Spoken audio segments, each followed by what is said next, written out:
ओम सर्व भवन्तु सुखिना सर्व सन्तु निरामया।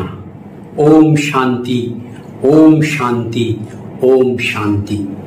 परम पिता परमेश्वरेर श्री चरण कमले आपनादेर सकलेर मंगल प्रार्थना करी। এই চ্যানেলে বর্ণিত সুপ্রাচীন বৈদিক প্রতিকারের উপায়গুলো আপনারা পৃথিবীর যে কোনো প্রান্তেই বসে থাকুন না কেন সেখান থেকেই এই উপায়গুলো প্রয়োগ করুন। এই উপায়গুলো প্রয়োগ করার সাথে সাথেই আপনাদের জীবনে নিয়ে আসবে সুখ, শান্তি এবং সৌভাগ্য। প্রিয় দর্শক বন্ধু, আমি এই ভিডিওতে আপনাদেরকে জানাবো যে আপনারা আগামী সোমবার এই কৌশিকী অমাবস্যা তিথিতে কিভাবে নিজেদের গৃহেই মা তারার পুজো করতে পারবেন।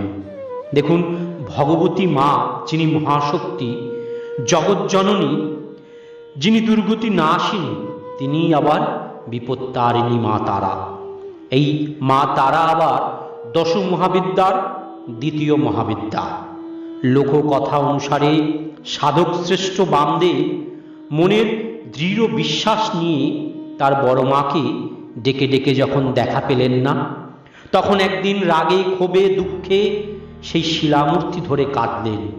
সেই রাতে মা স্বপ্নে বললেন, কৌশিক অমাবস্যার রাতে কুশের আসনে বসে আমার পূজা করবি, আমি তোর কাছে আসব। সেই মতন বামদেব পূজা করলেন। এই কৌশিকী অমাবস্যার রাত্রে সেই শিলামূর্তি থেকে মা তার সন্তান বামদেবকে প্রথম দেখা দিয়েছিলেন। সেই থেকেই সম্ভবত এই কৌশিকী অমাবস্যাকে তারাপীঠে তারা মায়ের আবির্ভাব তিথি বলেও ধরা হয়।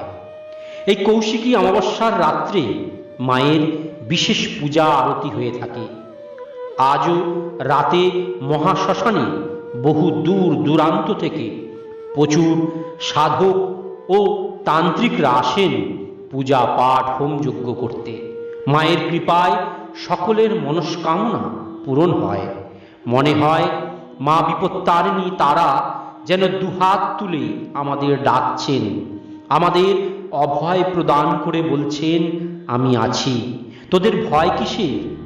মনোবাঞ্ছা পূর্ণ করতে, সংসারে শান্তি আনতে পুজো করুন মা তারার।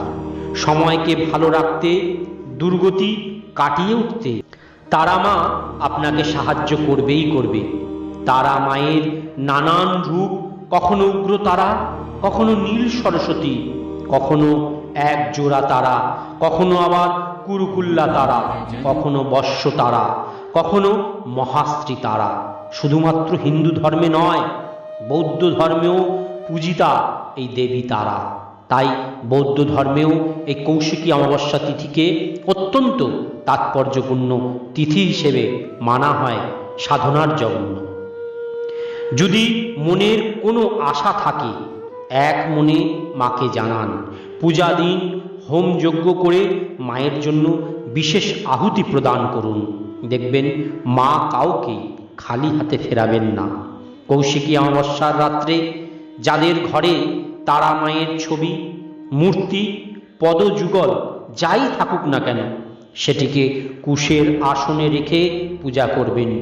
ধূপ দীপ জ্বালাবেন, স্নান করে শুদ্ধ বস্ত্রে শুদ্ধাসনে বসবেন। লাল জবার মালা মাকে নিবেদন করবেন, সিঁদুর দান করবেন, ভোগ ও প্রসাদ নিবেদন করুন। প্রথমে মায়ের ধ্যান মন্ত্র জপ করুন, বা জপ যদি নাও করতে পারেন শ্রবণ করুন। সকল মন্ত্রের লিঙ্ক এই ভিডিওর নিচে ডেসক্রিপশানে চলে যান, সেখানে পাবেন। সেখান থেকে ডাউনলোড করে রেখে দিতে পারেন। তারপরে মা তারার গায়ত্রী মন্ত্র জপ করুন। এই গায়ত্রী মন্ত্রেরও লিঙ্ক এই ভিডিওর নিচে ডেসক্রিপশানে পাবেন। গায়ত্রী মন্ত্র উচ্চারণে জীবনের সমস্ত বাধা বিপত্তি দূর হয়ে যায়, মনের সমস্ত অজ্ঞতা কেটে গিয়ে উন্মুক্ত মানসিক দৃষ্টিভঙ্গি ও বিশুদ্ধ চিন্তার উদ্ভব ঘটে। একটি শ্বেত পদ্মফুল নিন, হাতে নিয়ে 108 বার তারা তারা নাম করুন।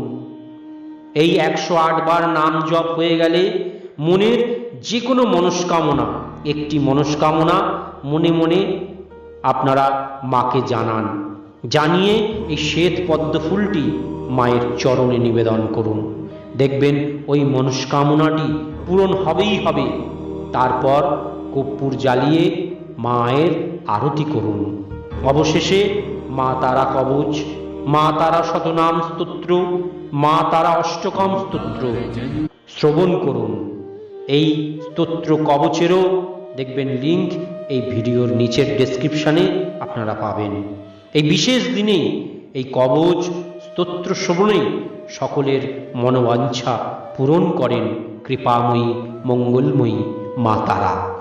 এছাড়াও দর্শক বন্ধু, যারা যারা কুণ্ডলীর গ্রহদোষের শিকার, যারা যারা কালা জাদুর শিকার, তুকতাকের শিকার, গোপন শত্রুতার শিকার, প্রকাশ্য শত্রুতারও শিকার, তারা এই সকল যে মা তারা কবচ, মা তারা অষ্টকম স্তোত্র এই বিশেষ দিনে শ্রবণ করুন। শুধু এই বিশেষ দিনে নয়, যদি নিত্য সকাল সন্ধ্যা শ্রবণও করেন তাহলেও দেখবেন আপনাদের শত্রুরা আস্তে আস্তে দুর্বল হয়ে পড়বে, আপনারা তাদের ওপর বিজয় লাভ করতে পারবেন। কোনো অপশক্তি আপনাদেরকে কোনো রকম ক্ষতি করতে পারবে না। এই মা তারা কবচ, মা তারা স্তোত্র, মা তারা শতনাম স্তোত্র, মা তারা অষ্টকম স্তোত্র যে গৃহে সকাল ও সন্ধ্যায় পাঠ করা হয় বা শ্রবণ করা হয়, সেই গৃহের থেকে সমস্ত রকমের বাস্তু দোষও নাশ হয়ে যায়। তাই দর্শক বন্ধু, এই বিশেষ দিনে অবশ্যই একবার হলেও শ্রবণ করুন এই স্তোত্র কবচ মন্ত্রগুলো। এছাড়াও আপনারা আপনাদের নিত্য পূজায় অবশ্যই এই মন্ত্র, এই কবচ শ্রবণ করুন, সকাল সন্ধ্যায় শ্রবণ করুন। দেখবেন এর ফল আপনারা খুব দ্রুততার সঙ্গে পাবেন। দর্শক বন্ধু, ভিডিওটি আমরা এখানেই শেষ করছি। আগামী ভিডিওতে আবার নতুন কোনো বিষয় নিয়ে আপনাদের সামনে উপস্থিত হব। ততক্ষণ পর্যন্ত আপনারা খুব ভালো থাকুন, সুস্থ থাকুন, আনন্দে থাকুন। জয় গুরু, জয় মাতা।